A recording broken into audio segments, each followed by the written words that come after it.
getting answers for Western Massachusetts. This is Western Mass News. A soggy and windy afternoon and evening across the region on this First Alert Weather Wednesday. Welcome everyone to Western Mass News at 6. I'm Chris Pisano. And I'm Mary Wilson. The region dealing with some scattered power outages right now. Let's get the latest from meteorologist Jana Brown. What are you seeing, Jana? Well, wind advisories are expected to continue through tomorrow. So we've been dealing with some strong wind gusts today. Many locations getting some gusts topping 30 and 40 miles an hour. That plus the soaking rainfall has led to some of those spotty power outages. And we've got this up through 5 p.m. tomorrow, and we're expecting another round of wind for Thursday afternoon. Now, we do have some changes happening at the moment. A cold front is currently coming in just west of 91 right now. It's gusting up to about 30 miles an hour still out of the south in Springfield, but up toward North Adams, wind has shifted to the west and started to pick back up again. So that's the transition we're going to be dealing with this evening. Wind will be shifting to the west. Rain will taper off. Breezes will still be, on the gusty side. It's just they're going to continue to gradually subside as we head into the overnight hours, but they do not diminish completely. We are going to stay breezy overnight. Rain should be coming to an end pretty soon now in western Berkshire County. We're seeing the outer edge of that rain band, but we could get another brief downpour for the valley before everything starts wrapping up. So behind this system, drier, colder air is going to be building in for tonight. Right now, it's still pretty mild. We're at 55 degrees. Wind is sustained at 20 miles an hour and again gusting up to about 30. Temperatures are still middle 50s throughout the Pioneer Valley. North Adams starting to drop. Now that they've seen that shift, temps are beginning to fall into the 40s. Everyone else will be following suit for the rest of the evening. Temps should be in the 30s before midnight tonight. Now, early tomorrow morning, if you're headed out the door, 28 degrees isn't bad, but it's going to feel like 20 because of the breeze. While plenty of sunshine through the morning, wind gusts ramping up 30, 37 miles an hour before noon, and then our peak wind gusts should take place during the afternoon tomorrow. Now, as you look out your window on Thursday, we're expecting to see some decent sun, maybe some patchy clouds in the afternoon. Highs will end up around 40, I think, for just about everybody. But our trash can wind meter is back up to a 3 as wind gusts return to 40 and 50 miles an hour for the high terrain, 35 to maybe 40 miles an hour for the valley. So another wind advisory for tomorrow means another first alert weather day, and we could see another one this weekend as we get our next storm system. We'll take a look at the details on that in just a few minutes. Back to you guys. Jana, thanks. We turn now to breaking news out of Chicopee, where another pedestrian was hit this afternoon on Chicopee Street. Western Mass News reporter Matt Satilli was first on the scene. He joins us live with more. Matt? Yeah, Chris and Mary, we just arrived here about a half an hour ago. You can see police blocking off that area of Chicopee Street behind me, right outside Jen Rose Liquors. Police tell me that this road is currently closed. It will be closed for an unknown amount of time. Chicopee police spokesperson Travis Odiern tells Western Mass News a pedestrian was hit here and transported to the hospital. Neighbors tell us this is the second pedestrian accident in a week and express their concerns about the speeding in this area. Details are limited at this time. We will keep you updated on those as soon as they reach our newsroom. But for now, reporting live in Chicopee, Matt Satilli, Western Mass News. Thank you, Matt. And we're also following breaking news on a fire in Springfield. 6 people now without a place to live right before the holidays. Western Mass News reporter Lexi Oliver joining us live from that scene on Acushnet Avenue with the very latest. Lexi. Springfield fire officials confirming that fire is now out, but it wasn't an easy battle for them. Springfield Fire Captain Drew Piemonte telling Western Mass News weather conditions made fighting those flames a challenge. The rain obviously creates slippery conditions. The wind elevates the fire by feeding the oxygen to it, which intensifies the volume of the flames. And basically right now, that's what they're fighting. He says one firefighter was taken to the hospital with minor injuries after slipping from those wet conditions. Another firefighter was also injured but was not taken to the hospital. Crews were called to this house fire around 3:20 and took roughly 2 hours to put it out. Officials telling us there was a large volume of fire in the attic. Witnesses on scene tell us they smelled something burning and they looked outside to see large flames extending from the bottom of the house to the top. Another witness saying he saw neighbors breaking the first floor windows to try to help before fire crews arrived. And fire officials say 6 people as well as 2 dogs and a cat were displaced and are being assisted by the Red Cross. Reporting live in Springfield, Lexi Oliver, Western Mass News. Thank you, Lexi. More breaking news out of Holyoke. We've learned the Holyoke Soldiers Home currently has almost a dozen positive COVID-19 cases. Now lawmakers want to make sure this outbreak is handled properly. Western Mass News reporter Paris Dunford joining us live with more details. Paris. Chris, Mary, we've learned from the state there is currently 11 long-term care veterans that are COVID-19 positive in the home. Now, the home is in active and ongoing consultation with the Department of Public Health regarding this outbreak. The state says the veterans who tested positive were immediately moved into isolation and family members were notified. Visitation is still allowed with added visitor instructions and precautions, including PPE requirements. Now, this outbreak comes after more than 80 veterans were killed in a COVID-19 outbreak in 2020 at the home. State Senator Don Vilas tells Western Mass News he met with the Department of Veterans Services today to make sure proper procedures are being followed. I wanted to know about contingency plans, right? I mean, one of the lessons that we learned from the outbreak and the tragedy of 2020 is that there needs to be contingency plans for every set of facts. And my concern going into today was if these numbers continue to rise, I mean, COVID is rising right now. Are there contingency plans if folks need to go to another facility? And I was assured today from DVS that there are. Now, the state says 94% of veteran residents have received their initial COVID-19 vaccination and their bivalent booster, and 100% of staff have received all the required COVID-19 vaccinations.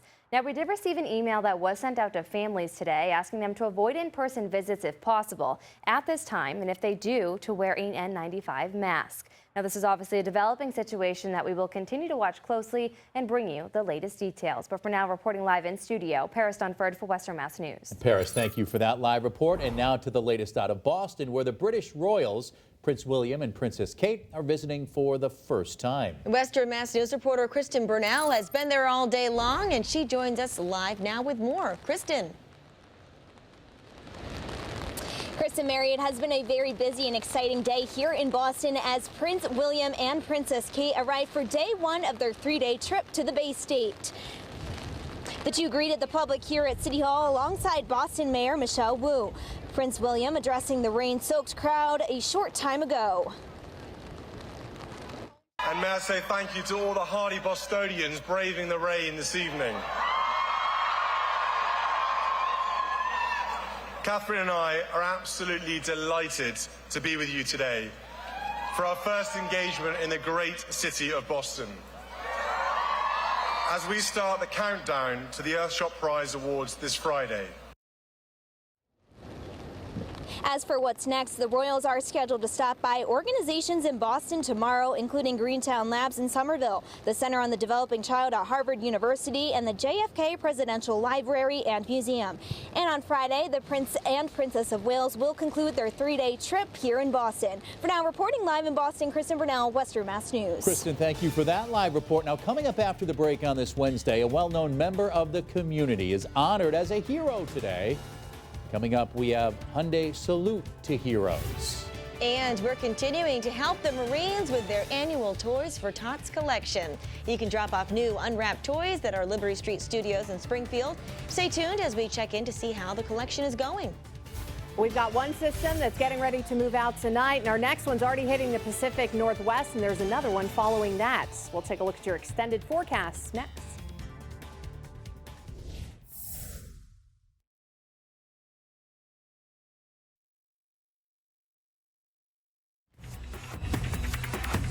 We continue to deal with gusty breezes tonight, but we're actually going into a lull later tonight, and more wind is going to be ramping up again tomorrow, this time out of the west. So another first alert weather day as wind advisories extend out through about 5 p.m. There could be more spotty tree damage. We've seen some of that out there today. Franklin County getting into the hill towns.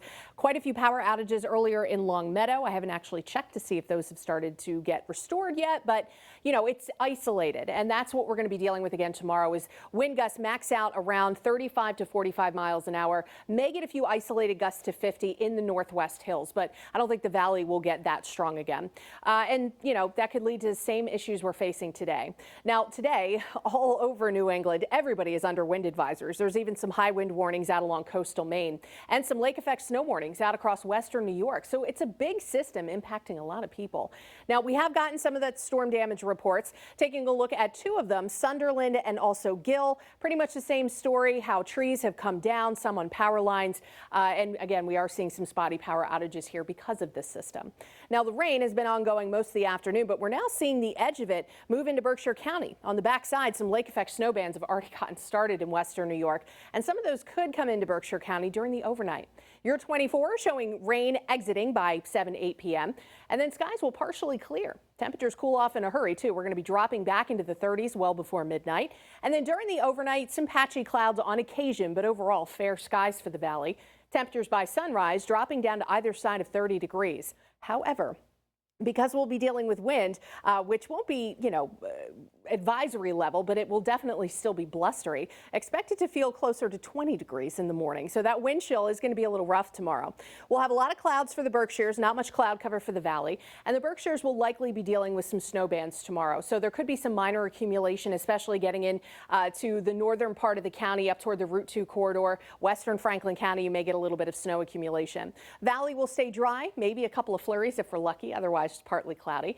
And temps barely make it to about 40. So again, expected to feel colder than that because of the wind chill. So top row is our actual temperature for tomorrow. Bottom row is the actual wind chill. You can see how big of a spread there is. 7 a.m., 31 degree temp at 22 degree wind chill. And then we go, let's say to 1 o'clock, 40, but it's going to feel more like 30. So just be prepared for more of a wintry kind of day for the official start to meteorological winter, which happens tomorrow, believe it or not. So gusty breezes back out of the west, 15 to 25, gusting up to or even over 40 miles an hour tomorrow. Breezes get lighter for Friday, back down to about 5 to 15 out of the south-southwest. And then that wind will start picking up again on Saturday with our next system. And we could be talking about more wind gusts topping 30 to 40 miles an hour. Temps are going to spike on Saturday, possibly seeing some middle to upper 50s. And then we're going to drop back to average temperatures behind that system. And it looks like it's going to bring more rain too, possibly starting with a couple of showers in the morning. Most of the rain looks to be mid to late afternoon, and then showers will taper off Saturday evening. Now, we are not going to be dealing with really advisory level wind on Sunday, but we may see more wind advisories get posted Saturday. Sunday is going to be brisk and colder, same for Monday, though wind is looking lighter for Monday. Tuesday, a third system coming in. Pretty much the same story. We've got more showers, more gusty breezes. It's not looking quite as warm at this point, but details are still a little fuzzy this far out. Then we start seeing another pattern shift. This time we're trending colder, but seasonably cold, nothing crazy. Temperatures will be only getting into the 30s Friday and Saturday. It'll be blustery, and we could even see a few fair weather flurries. Back to you guys. Jenna, thanks. Bob the Bike Guy is well known around Western Mass for fixing bikes and giving back to those in need. And now he's also the owner of a brand new 2023 Hyundai Tucson, thanks to the Hyundai Salute to Heroes campaign. Western Mass News reporter Amanda Callahan was there for the big surprise when Robert Charland found out he was the winner of the Western Mass Hyundai Dealers giveaway. Family, friends, members of law enforcement, city leaders, and community members all coming together at the Eastfield Mall in Springfield to congratulate Robert Charland, or as many here in the Western Mass community know him, Bob the Bike Man. Bob is the founder of Pedal Through Youth, a nonprofit organization that has been giving back over the past 5 years, building and fixing bikes for those in need. And out of the hundreds of entries, he was selected as the winner of the Hyundai Salute to Heroes campaign, which is put on by the Western Mass Hyundai dealers to thank a local hero who makes a difference in the community. They picked the right person. He just gives back. He is so selfless and is such a example, for other people. He does the next right thing, and we're so grateful that we could recognize him and help him. It was Bob's wife who nominated him, sharing some of the words she wrote about her husband and his work in the community. From donating bikes to those less fortunate to supplying law enforcement agencies around Mass and Connecticut with backpacks filled with essential supplies for the homeless. But there's so much more to this man. Robert has a terminal brain disease that seems to be at a standstill, which is amazing, but he also has some injuries that have taken him out of the workforce, but he continues to push every day and continues to show positivity in what someone called dark times. And those words leaving many in the crowd with tears in their eyes. My eyeliner's going to be running. I couldn't keep a dry eye. His family is just a group of amazing people. His wife's love and honor honor for him and everything he does was so amazing. It was so nice to hear her read her actual nomination for him. So touching. Hearing her read the letter was a little bit of a tearjerker, but seeing all the people was wicked cool because it's not too often that I get to see all these people together unless we're out doing a big bike donation. But it wasn't just his wife who was excited to surprise Bob. His stepson Vinny couldn't wait to check out their brand new car. Little Vinny, he's excited. And his other son, I guess he just has his license, so we'll see. Maybe he'll drive it or maybe won't drive it. And also the compassion of his wife, having her read the words that she sent in to us for the nominee, really truly shows how much love she has for him and how she appreciates everything he does every day. The new 2023 Hyundai Tucson, driven right to Bob's storefront in the mall, is entirely covered by the Western Mass Hyundai dealers, a gift even Springfield's mayor knows is well-deserved. The collaborations he's been able to put forth here with police departments, many other nonprofits that are here, he's given hundreds, if not thousands, of bikes to my school kids in the Springfield public school system. Salt of the earth, and nobody more deserving than him. And Bob tells Western Mass News this will only encourage him to continue giving back. I just want to be able to keep going out every day and giving the bikes and the backpacks and working with different law enforcement agencies to help people. The winner of Salute to Heroes will officially be announced on December 12th. Reporting in Springfield, Amanda Callahan, Western Mass News. Congratulations to Bob Charlin. New at 6, Massachusetts Mutual Life Insurance Company has officially entered a 10-year partnership with the Boston Red Sox, and we're told this will make MassMutual a signature sponsor of the Red Sox beginning at the start of the 2023 season. According to MassMutual, the partnership designates MassMutual as the first official jersey patch partner of the Red Sox, which will result in the company's logo being featured on the sleeve of Red Sox player jerseys. All right, we are coming to you live now from the Western Mass lobby, where we are here with the Toys for Tots campaign. And so far, there have been a lot of generous people here in Western Mass who have stopped by our studios on Liberty Street in Springfield and dropped off gifts for the community. And I was talking about the greater need for those tweens and teenagers, and I just found the perfect gift here for a 12-plus-year-old. A mood board. Craft kits, always a hit with that age group, but really any toy for any age group is welcome, and we'll be accepting them here until December 9th. So you still have time if your plans are to go Christmas shopping anytime soon. If you can pick up one extra gift, we can guarantee it will go to a kid in need this season.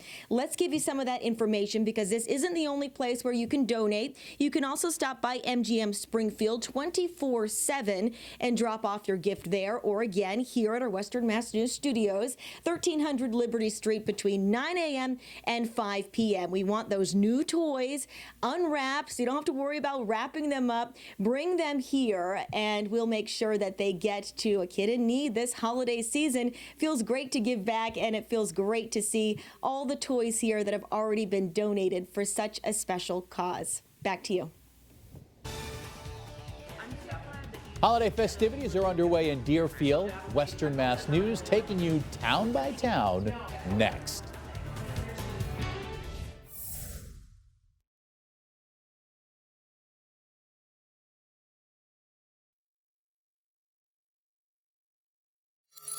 Welcome back. Historic Deerfield continuing its annual tradition of decking the doors of the village this holiday season. That's just one of the stops we make as Western Mass News goes town by town. More than 50 volunteers crafting more than 60 wreaths to decorate the homes and buildings within the open-air museum. The wreaths will be hung up tomorrow. New this year, visitors to historic Deerfield can participate in a scavenger hunt wreath walk using the Wreath Guide, which will be available on the Historic Deerfield website. For a link to that, you can head to our website, westernmassnews.com. Over to Greenfield now. The City Redevelopment Authority is looking to renovate the First National Bank building located on Bank Row. That landmark building dating back to 1929. The building last operated as a bank in 1972. We're told a number of interior features will remain in the building, including a circular check writing kiosk. Now, our last stop, Westfield, where Tiger's Pride Restaurant is getting ready for their annual Christmas buffet, which will be held on December 2nd from 10:45 a.m. until 12:15.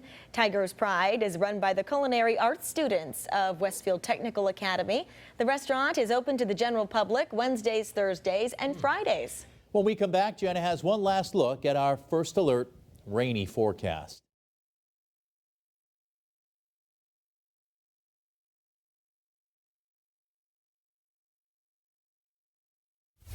Time for a final look at the forecast. Meteorologist Jana Brown standing by. Jana?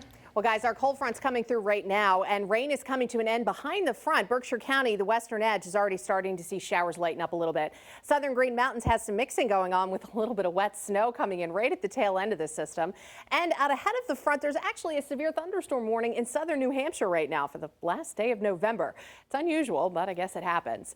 Now, for us, things will continue to quiet down for the rest of the evening. It stays breezy tonight for sure and turns much colder. Tomorrow morning, temps will start off around 30, but expect it to feel more like teens to low 20s. Then Thursday, another first alert weather day due to the wind. The advisory goes out through 5 p.m. and we could see some early afternoon gusts topping 40 miles an hour. It's going to make it feel about 10 degrees colder tomorrow too. Calm, quiet, seasonable for Friday, sunshine 45, and then Saturday warm, windy, and wet yet again. We'll be dealing with scattered showers throughout the day, and it dries out and stays a little brisk and cooler to wrap up the weekend. Back to you. Thanks, Jana. From all of us here at Western Mass News, thanks for watching. Have a great night and be safe.